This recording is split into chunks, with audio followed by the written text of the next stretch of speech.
Carex -9 had never lost an inmate to anything but time.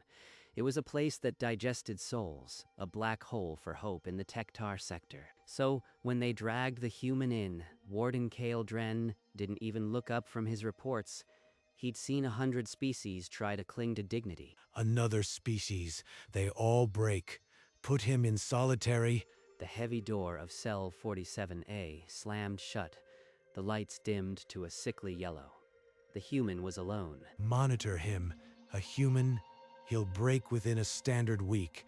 They're fragile. They really don't know, do they? For hours, the human just sat. Then, a soft tapping echoed from the wall. A guard reported it. It's a pipe. Don't bother me with maintenance issues. So the guard turned away. No one checked the cell. The tapping continued. Rhythmic, patient, but Anthony Reyes was already building an empire. One beat at a time. 6 standard weeks dissolved in the cold silence. Warden Dren checked the logs every few days. No anomalies, no outbursts, no weeping. Boring. Efficient. But a junior guard flagged a strange detail on the comms channel. The prisoner in 47A was talking. Through the walls. Voices, not taps. Echoes from the vents. Humans talk to themselves. No need to investigate. Precisely.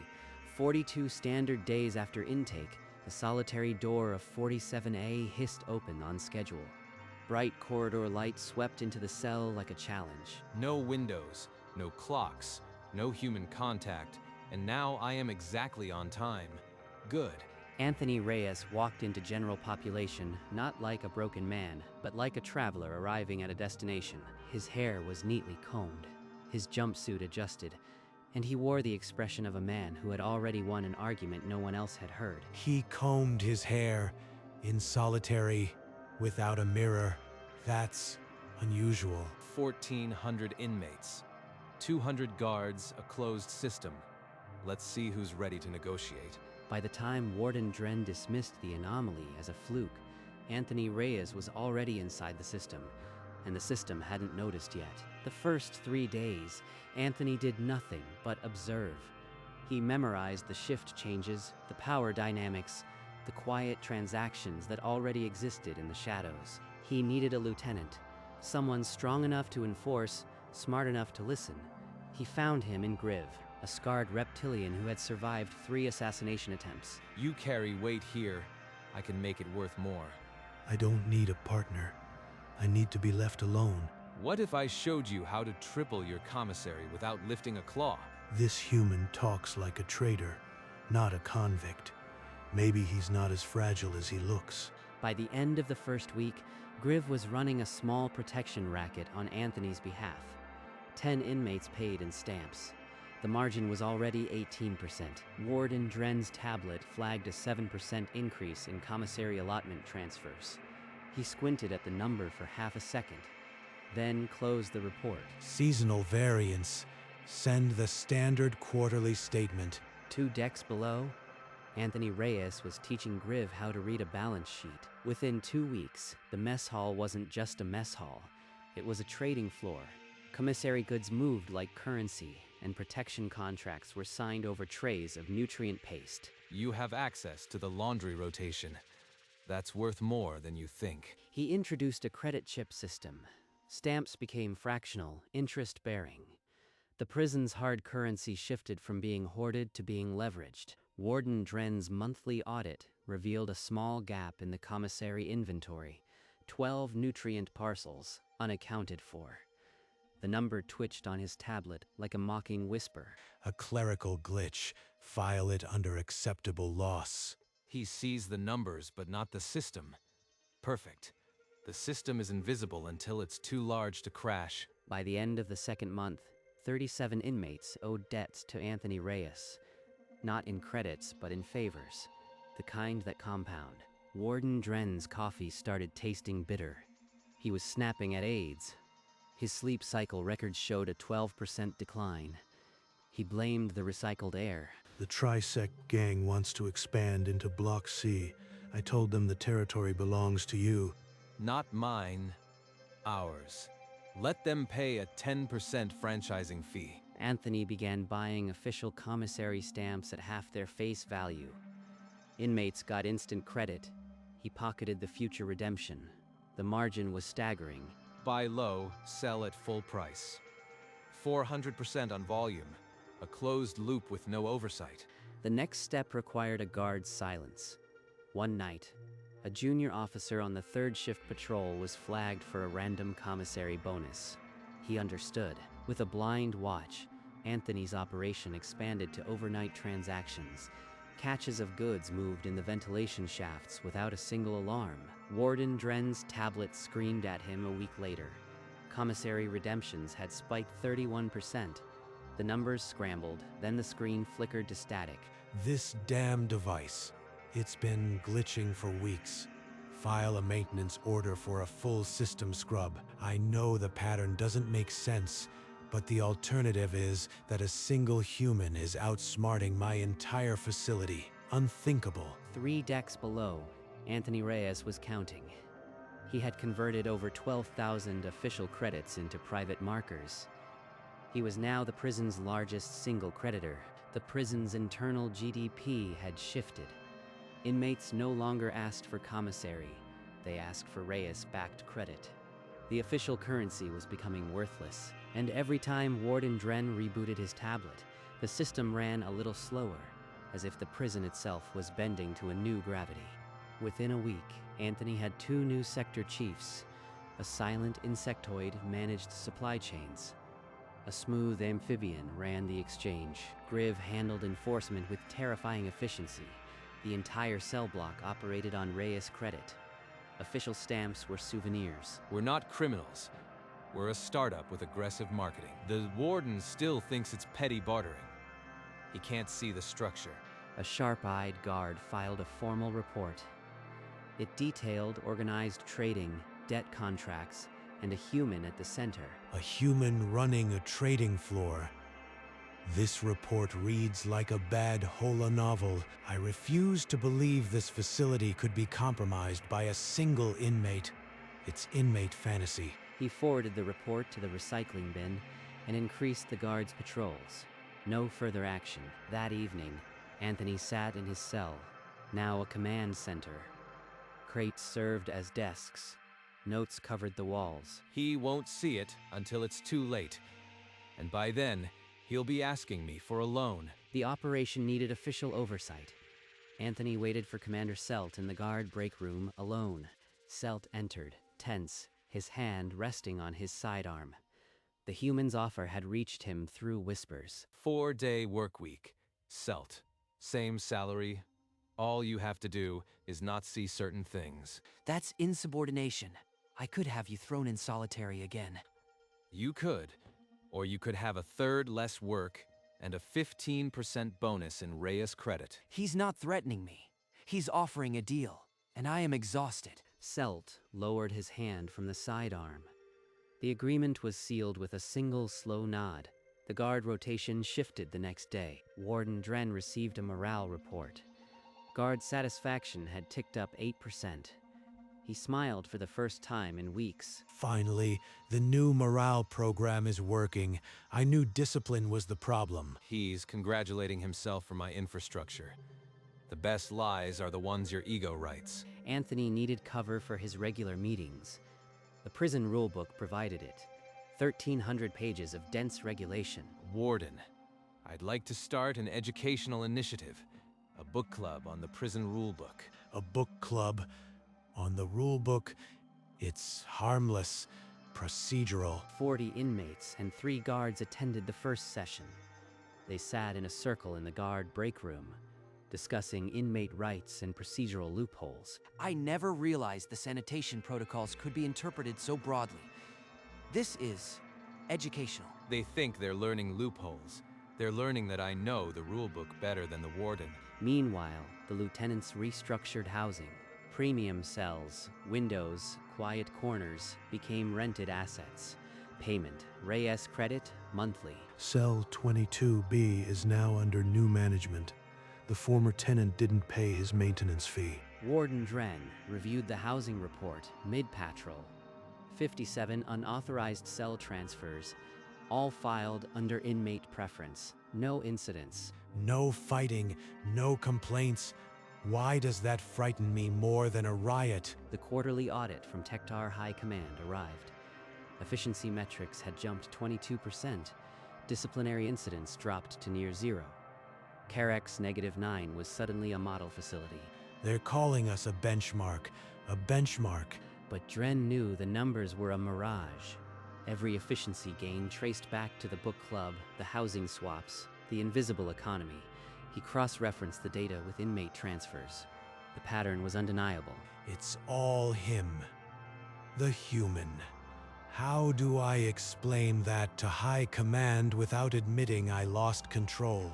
He forwarded the commendation to the staff bulletin with a proud announcement. His finger hovered over the delete key on the raw data logs. He didn't press it, but he didn't report it either. We will celebrate this success with increased discipline protocols. Stay vigilant. If I investigate now, I'll look incompetent. If I wait, the system might collapse on its own. I just need more time. That night, his sleep cycle dropped another 15%. The coffee tasted like ash. I am trapped in a prison of my own reputation. The human is not the inmate anymore. I am. But in the morning, he pinned the commendation to his office wall and smiled for the security cameras. The following week, Warden Dren attempted to reassert command.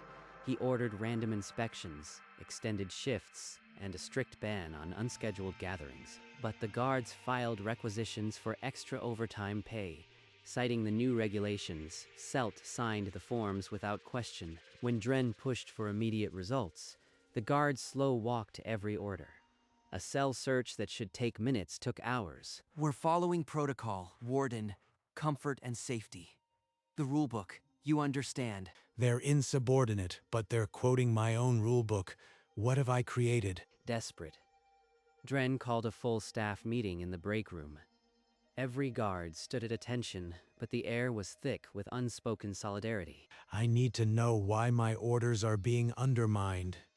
Who is behind this? No one is behind anything, Warden. We're just following the incentives. The new morale program you praised. The room remained silent. Dren looked at the faces, Selt the others, and saw no allies. Only participants in a system he could not control. From his cell command center, Anthony watched the security feed Selt had leaked him. He made a single note, Phase 2 complete. 3 days after the crackdown, Selt gathered the guards in the break room. He raised a data pad above the crowd. Effective immediately. The guards of Carex -9 are a collective bargaining unit. Our designated mediator is inmate Anthony Reyes. 42 support tokens clattered onto the table. The applause that followed was thunderous and damning. A union with a prisoner as mediator. I no longer command this facility. Dren's console flickered as he stumbled back. His own guards celebrated their new compact on every feed. He locked his office door and began drafting.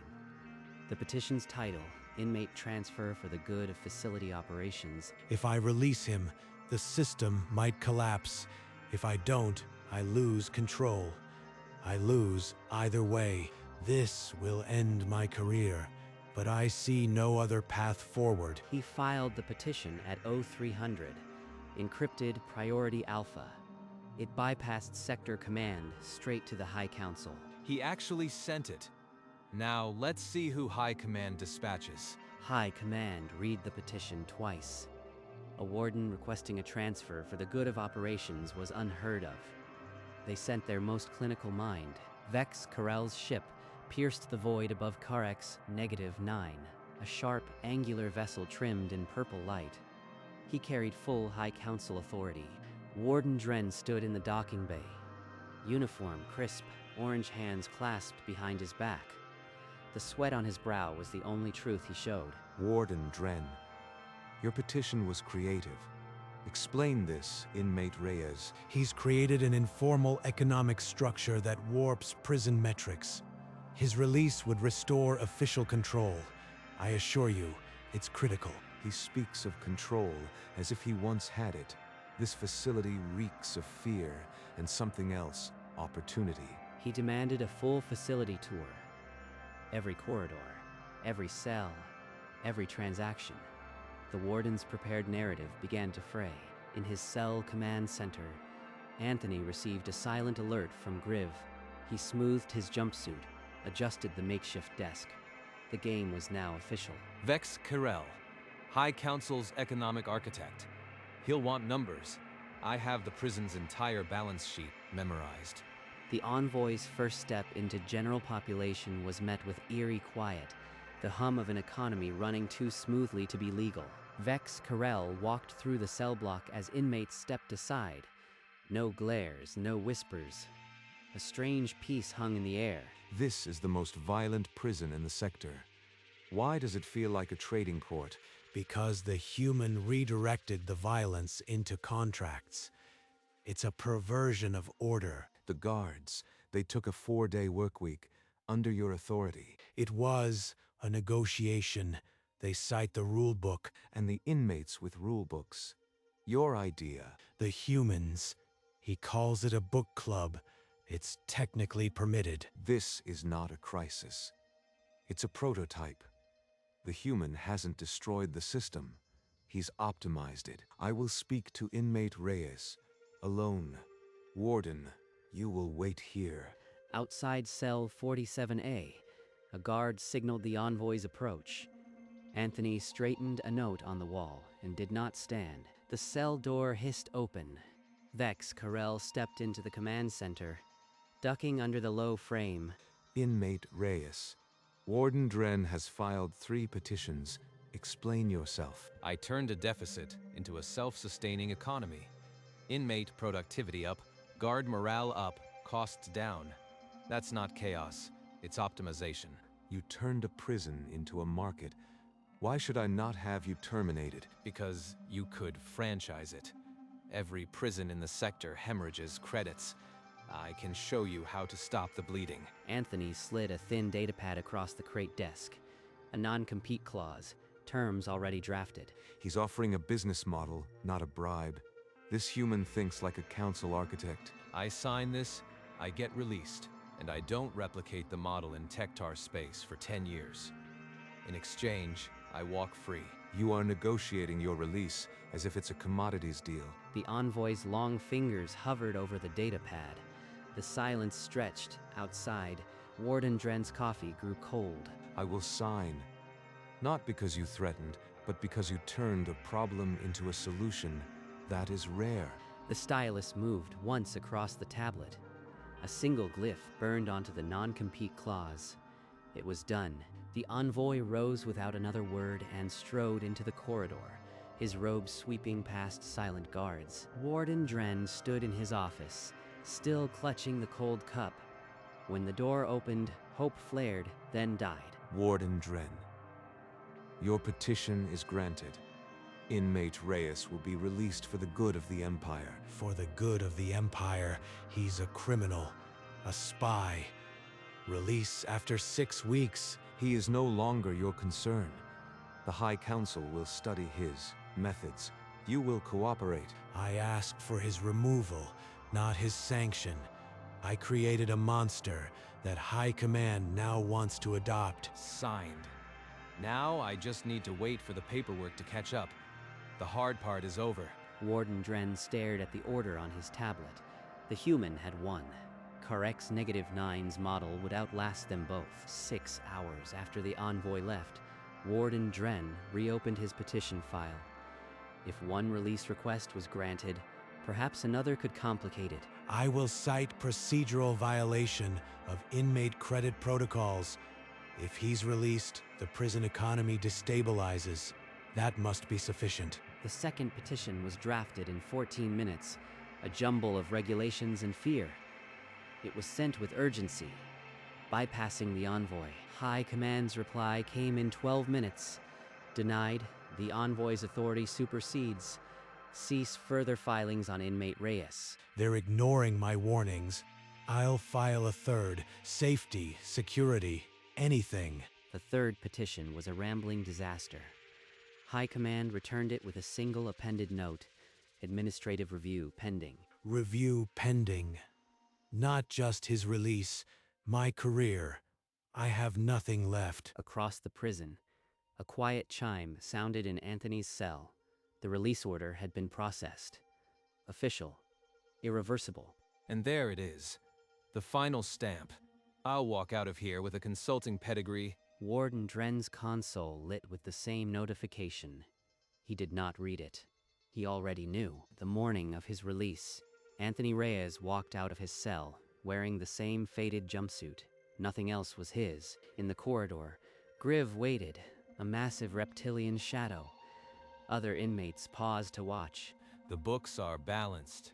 The rent model stays. You are the new CEO.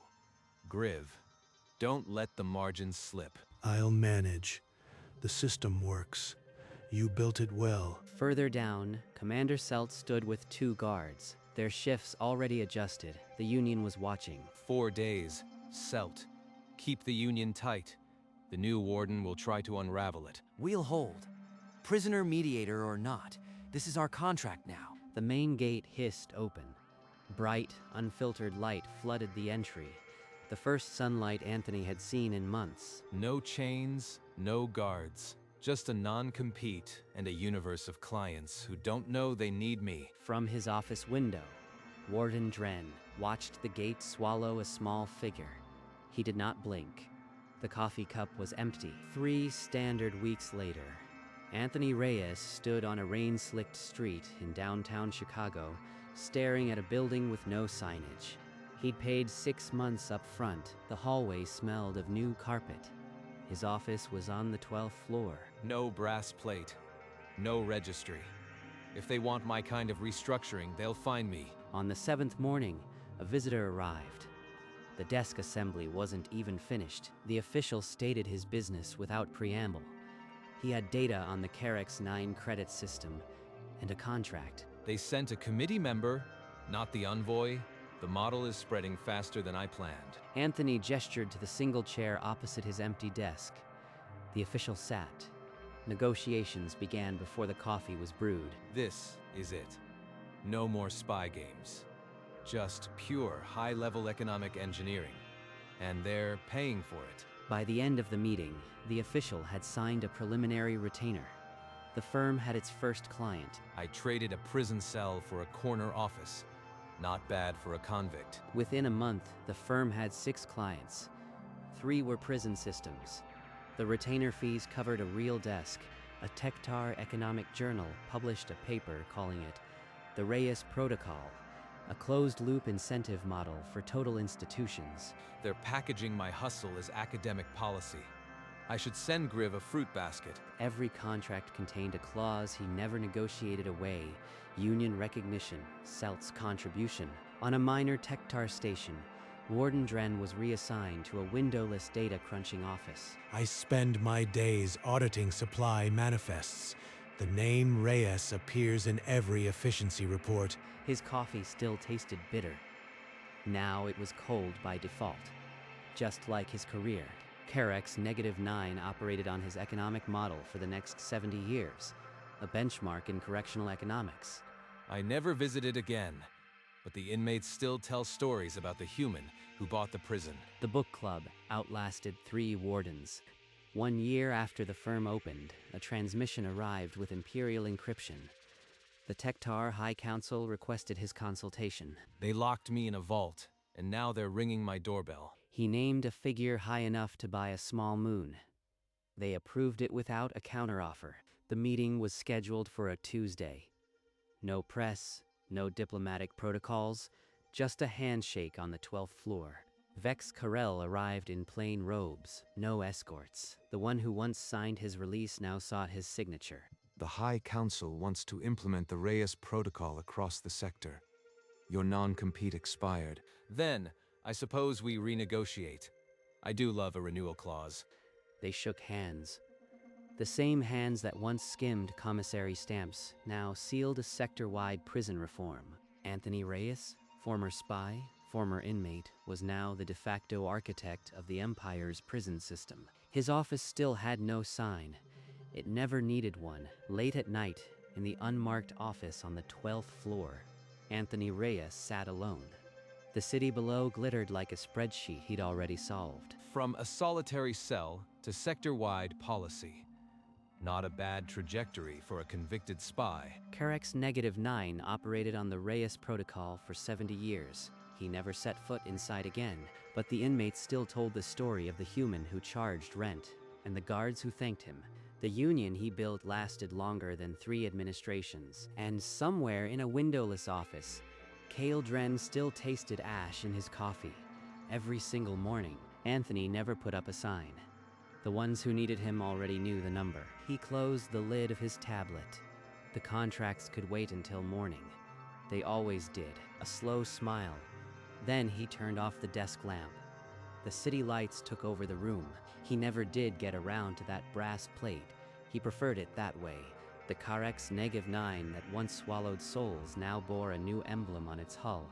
Model facility. Tektar sector. Inside, the churn of commerce was orderly. Contracts, not shivs. The prison had become a prototype. 3 decks below the warden's old office. The book club still met every 7th cycle. They debated clauses, exploited loopholes, and remembered the human who taught them how. On a distant station, Cale Dren audited requisition forms, the coffee cold beside him. His name never appeared on a report again, but Reyes's did for the next 70 years. Anthony Reyes, meanwhile, left his office each evening and walked home through a city that never knew his name. The only memorial to his work was a small note in the prison records. The Reyes Protocol, effective until revoked. It was never revoked. The screen fades to black. The sound of a distant cell door closing, then silence.